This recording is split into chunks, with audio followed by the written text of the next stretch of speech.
Hey everybody, welcome back to the channel. Welcome to the channel if it is your first time checking us out. Hey, today we're going to talk about some common frustrations that come up between you and your builder and how to avoid those frustrations.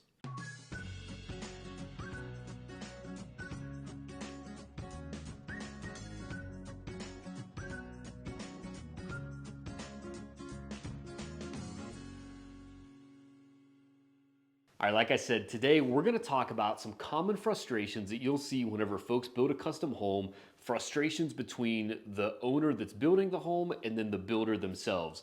So, it's a stressful time, I won't lie. Like when you go through the process of building a custom home, there's just a lot of decisions to make. It's usually a pretty darn big financial commitment. And everybody has in their mind, rightfully so, that when they're going to build a custom home, like they have this vision when they close their eyes of what that house is going to look like, and every little tiny detail is absolutely perfect. And perfect can be somewhat subjective, honestly. So maybe a trade that's putting something in, maybe he has a little bit different vision for it, or maybe he didn't get quite enough specific detail on how something was supposed to look.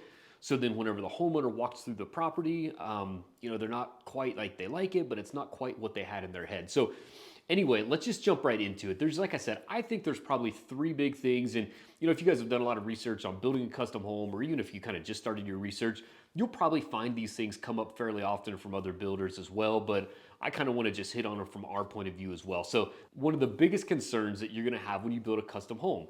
So, budget overruns. So, what are some things that we can do to minimize the probability of having budget overruns in the future during the build? The first thing that comes to mind is contract type. So, when we talk about contract types, you guys have heard me. If you've heard other videos from me, you've probably seen a video I did on different types of contracts and kind of pros and cons from those.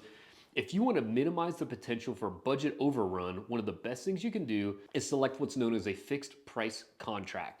So fixed price contract is such that the builder essentially, you map out what you want in the house and what you want that home to be like. The builder is going to do all their estimating and they're going to come back to you and they're going to say, here's a price for the home.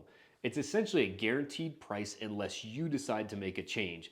So along with that price, there's going to be what's called allowances. So within those allowances, it might be an appliance allowance. So you get X number, maybe you get $10,000 for your appliances. You can use it however you want to. If you save some money, if you spend more money, whatever it is that, but the appliance package allowance is $10,000. Maybe for tile, you get X number of dollars for all the tile in the house. So you're going to have this line item list essentially. Think of it like an Excel spreadsheet that's going to give you allowances for all these different line items. But as long as you stay within those allowances, then the builder's saying that your home will cost X number of dollars at the end of the day. Now, with that, there's some nuances, some things to think through whenever you're selecting a builder. You want to make sure that those allowances are apples to apples as you're comparing different builders. You want to make sure that those allowances are realistic. If you have say a $5,000 appliance budget, that's probably not going to be something you're going to be happy with at the end of the day. You need to make sure that those allowances are going to enable you to purchase the type of product that you're going to want in your home. So the other type of contract we won't talk a lot about is cost plus, where essentially the builder says, we're going to build it and we're going to take, this is our fee. It's a set fee. You'll hear cost plus fixed fee. This is our fee to build the house. That's basically the builder's profit. And then anything above that, it's getting passed straight to you. So, if lumber costs more, you're paying more. If lumber costs less, you pay less. If a trade charges more for whatever reason, then you're going to pay more. So fixed price contracts, those are going to give you a lot more, assuredness with what the final price is going to be. And that if I don't make any changes and I stay within my allowances, then my house is going to cost X number of dollars. So that will really, really help with budget overruns or just unforeseen expenses. Another thing is meetings with your builder. So we like to meet weekly with anyone that's going through the build process. Of course, we'll chat with them more often if they want to, especially when we come to times in the build when there's a lot of expenditures that are, maybe unforeseen, potentially unforeseen. So at the beginning, maybe excavation, maybe there was something with the excavation that was just more than what the builder thought it was going to be. And, that part's going to cost a little bit more. Now, again, if it's fixed fee, then that's going to be on the builder. But just having those consistent meetings throughout the process to make sure that it's kind of like a sanity check on the budget of, hey, okay, you guys have picked this out. Remember a month ago when you picked out, ABC, you said you were okay going over your allowances a little bit because you thought you could save it up later. Well, now it's later and you're not saving it. So you're going to be a little bit over budget. But just that really open communication and constant communication with your builder. And I think just, weekly meetings to kind of go over the budget and just see where you're at, kind of just a little bit of a sanity check and make sure that you didn't forget about a change you made. Or maybe, you see a change coming up in the future that you want to talk to your builder about.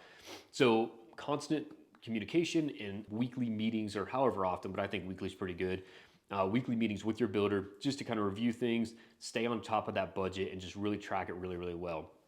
The other thing is, and this is a huge one, is selecting your builder first and leveraging their experience as you go through the planning process to make sure that you're staying on the budget that you want, and that there's not, a lot of times a builder will have good insight because they've hopefully built several homes before. They'll be able to say, hey, for what you're looking to do, here's a specific sticking point where I could see you maybe having some budget overrun. Like you say you want this piece right here on your plan. That sounds good now, but man, in our experience, most people, whenever they get to that stage, they don't like that, whatever that thing is. And most people change it to this other way of doing it, and that's gonna cost more money. So picking your builder first and leveraging their experience as you go through that planning process together, it's just a big benefit. Whenever you try to do it on your own, you say, you know what, I'm gonna come up with my plan, I'm gonna figure it all out, and then I'm gonna figure out who I want to build the home.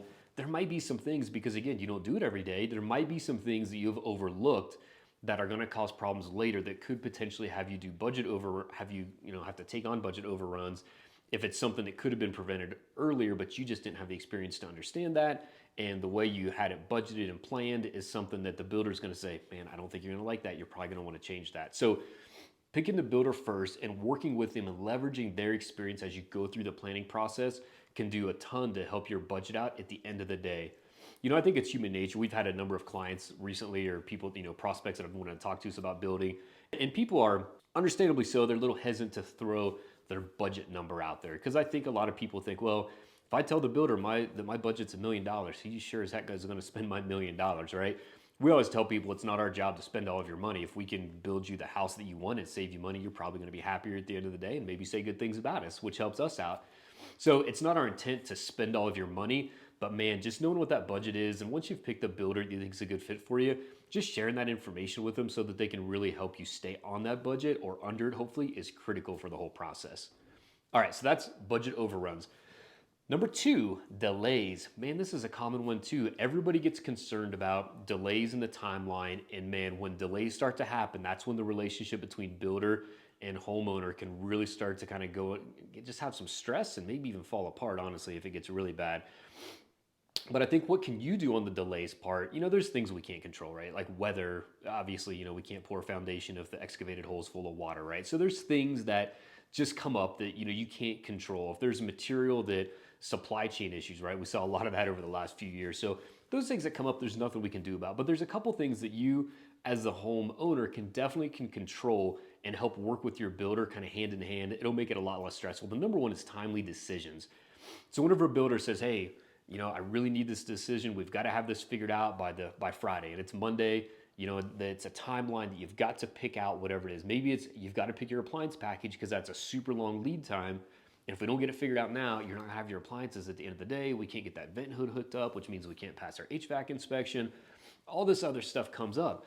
So making timely decisions and really just taking it serious whenever the builder says, you've got until X date to make this decision. We use a program called Co-Construct or Builder Trend, very similar programs, but through that software, we basically communicate with our clients, and they have a schedule. And they know, like, you can log in, you can jump on the app on your phone, right? And you can see, oh, okay, that's right. By Friday of next week, I have to make sure we have all of our tile picked out.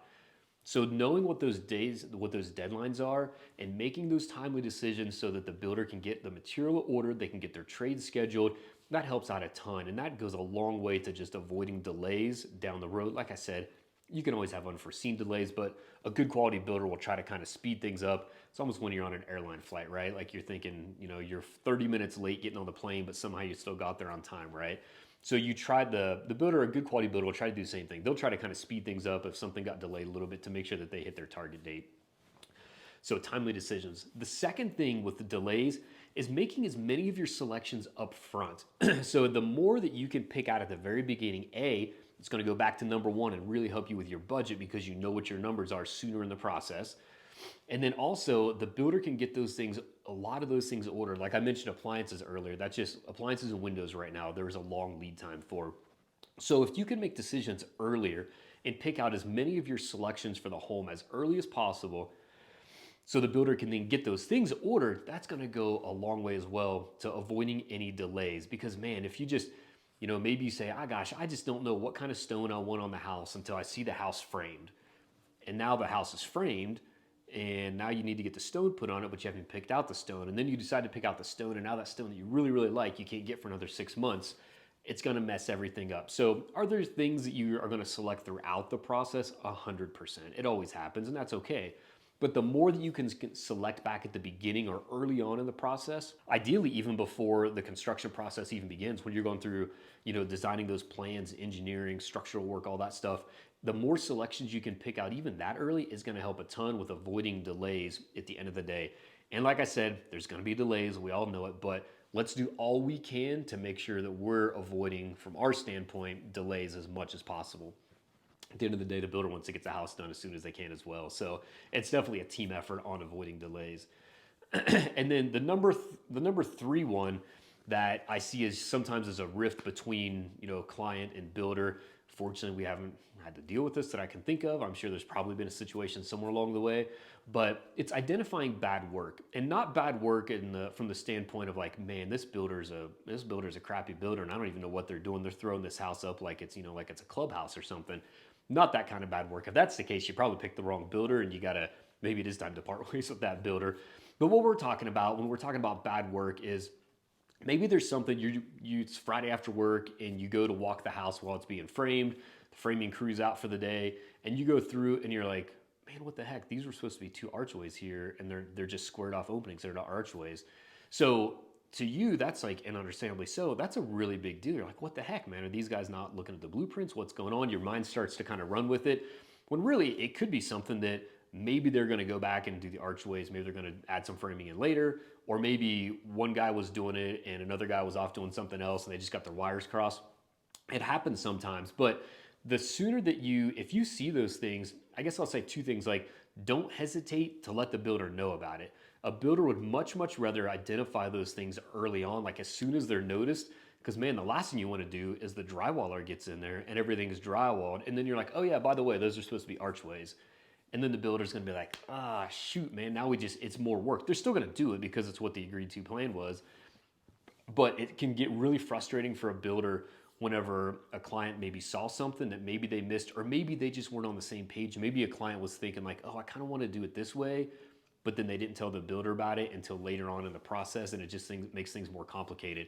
So what I highly, highly encourage people to, anytime you see something you think is bad work, or it's not the way you think it should be done because it's different than the plan, let the builder know immediately. Don't be shy or like concerned or nervous about, man, am I going to upset the builder? Whatever the case may be, talk about it. A builder would much rather have you be very open with them and identify potential problems. If it's something that there's an easy answer for, the builder is going to be like, oh yeah, no problem. Yeah, hey, here's why we did it that way.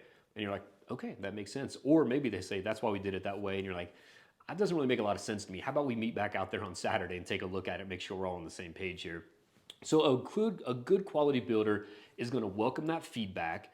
Now, I will admit, let's be honest with each other. There are certainly those clients that when they walk through the house every Friday, they're pretty sure they could have done the work better than the trade that's doing the work. That happens every now and then. I'm not saying to be that way with the builder. That will get kind of frustrating. At the end of the day, good builder is going to give you the product you want at the end of the day anyway. But I'm not saying you have to be to that level with it, nitpicking every single little thing and complaining about the way it was done when the end product looks exactly like what you wanted. But just if you see stuff that looks off, just let the builder know about it. I think, again, so much goes back to communication. If you can communicate openly with the builder, and like I said, a good quality builder is going to welcome that communication. They're going to reciprocate that back to you. The more you can do that throughout the process, to include if there's any work that you're not satisfied with, don't let that fester. Don't let it get covered up and something else happen. Just let the builder know about it. Even if they're not there with you, when you notice it, say, hey, can we go walk that property? Can we go walk our home on Monday afternoon? Whatever the case is. But go out there, meet with them. This is a huge project that you're going through. And with a large custom home, there's a lot of stuff. There's a lot of moving pieces. And sometimes things get overlooked. Like I always say, good quality builder, good quality superintendents, they're going to catch this stuff. But hey, if you see it when you go to walk the property, just point it out, and don't wait. So don't wait.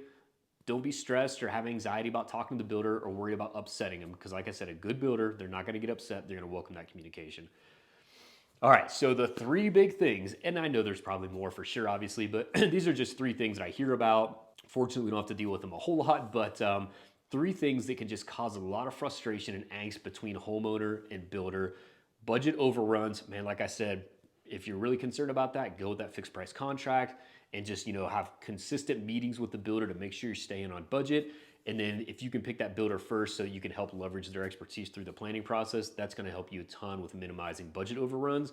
Delays, man, pick stuff out as soon as you possibly can and make timely decisions for the builder. That's going to help a lot with delays. Of course, like I said, there's always going to be unknown delays. But if you do a good job with minimizing and mitigating what you can, you're probably going to be able to get back on schedule. And then the last thing is just identifying bad work or things that aren't quite right or just how you think they should be. Again, good communication, talk to the builder about it. A good builder is going to be happy to have that communication and happy to hear your feedback. So avoid those three things. Those are some tips on how to do it. Have a happy relationship with your builder, have a happy home building process, and you're going to be excited at the end of the day if you help do these things to just make the relationship as good as possible throughout the build. All right, guys, any questions, as always, please don't hesitate. Reach out, call, text, email, whatever it might be. Hit us up in the comments, too. Happy to answer anything we can. We do build here in the state of Colorado. We're based in Colorado Springs. So if you're building in the Colorado area, we'd love the opportunity to chat with you and just see if we might be a fit to be your builder, see if we're a good personality fit. And if you're somewhere else in the country, hey, hit us up. Reach out if you have any questions. Happy to kind of chat about whatever you guys have going out there. All right, take care.